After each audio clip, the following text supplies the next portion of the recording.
আরে ও কোনো ব্যাপার না। আরে শোন, ওই 3 তারিখে এক পাশ রাশিয়া যেতে হবে না।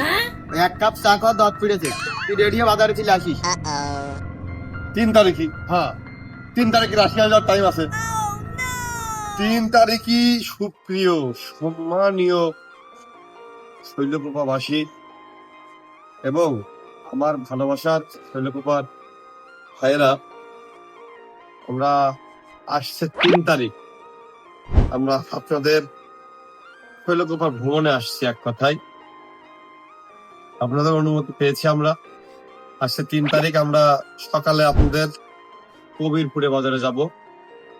ফিউশন মেন্সের একটা পোশাকের শোরুমটা উদ্বোধন হবে। আমরা সকালে গিয়ে আপনাদের অঞ্চলটা সারাদিন ঘোরাঘুরি করব। দুপুরে আমরা একসাথে ইনশাল্লাহ নামাজ আদায় করবো, জোহরের নামাজ। বিকালে আমরা আবার একটু নদী ব্রিজ সবকিছু ঘোরাঘুরি করব। আর রাত্রিবেলা যদি আপনারা অনুমতি দেন তাহলে আমরা রাতে আবার ফিরে আসব। তো নিজের নানি বাড়ির অঞ্চল, কবিগুল্লাহ মুস্তফার এলাকা সবই ঘোরার ইচ্ছা আপনাদের সাথে। আপনাদেরকে যেটা বলতে চাই, অন্যান্য দিনকার মতো বিকালবেলা কোনো একটা সময়ে সবাই এক জায়গায় হয়ে যে একটা অনুষ্ঠান হয়, সেই অনুষ্ঠানটা আসলে এখানে হবে না। এখানে উদ্বোধনটা হবে।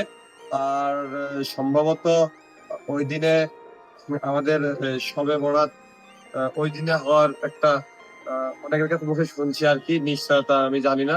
তো যদি এরকম হয় তাহলে তো রাত্রিবেলা নামাজের রাত গান বাজনা করাই যাবে না, কোনোভাবেই সম্ভব না। গান বাজনা বিশৃঙ্খলা হয় উল্লাহ করাই সম্ভব না। তো আমরা আসলে সকালবেলা শৈলকুপায় যাব আর বিকাল পর্যন্ত অন্তত শোরুমে অবস্থান করার চেষ্টা করব। সকাল থেকে বিকাল এই টাইমটাতে আপনারা সবাই আসবেন। আপনাদের একটু সালাম দিতে চাই, আপনারা আসবেন। আসলে আমরা একসাথে একটু ছবি তুললাম, একটু ভিডিও ফুটেজ নিয়ে আমরা স্মৃতি রেখে দিলাম, একটু কুশল বিনিময় করলাম। আসবেন, কিন্তু বিকালে কোনো ধরনের গান বাজনা উৎসব অনুষ্ঠান এগুলো করা সম্ভব নয় এরকম একটা দিনে। আর তারপর তো আমরা আবার যাবই। আর তারপরে সবাই একটু এসে দোয়া করলেন যে এই প্রতিষ্ঠানটা শুভ সূচনা হতে চলেছে। আমাদের আমরা সাক্ষী থাকছি সেখানে, অবশ্যই তার ভালো চাওয়া আমরা উচিত। আর তাদের মাধ্যমে যেহেতু আপনাদের কাছে পৌঁছাচ্ছি, তো এই যাবৎকাল যদি আপনাদের শৈলকুপার কারোর কাছে আমরা অপরাধ করে থাকি তাহলে অবশ্যই আমরা ক্ষমা চেয়ে নিচ্ছি, ক্ষমা করে দেবেন। অতীতে আপনাদের ওখানে যেতে চাই, গিয়ে যদি আবার বলেন আবারও ক্ষমা চেয়ে নেবো। গিয়েও যদি কোনো ভুল করি তাহলে আবারও ক্ষমা চেয়ে নেবো। ক্ষমা চাইতে কোনো ইয়ে নেই। ছোট মানুষ তো অল্প বয়স, ক্ষমা তারও প্রয়োজনে সাদা শাস্তি দিয়ে দেবেন, ওটাও কোনো বিষয় না। কিন্তু অবশ্যই চাই আমাদের ভালোবাসার মানুষেরা আপনাদের সাথে আমাদের একটু দেখা হোক, একটু সাক্ষাৎ হোক, কুশল বিনিময় হোক। ধন্যবাদ শৈলকুমার সম্মানীয় ভালোবাসার মানুষেরা। আসসালামু আলাইকুম।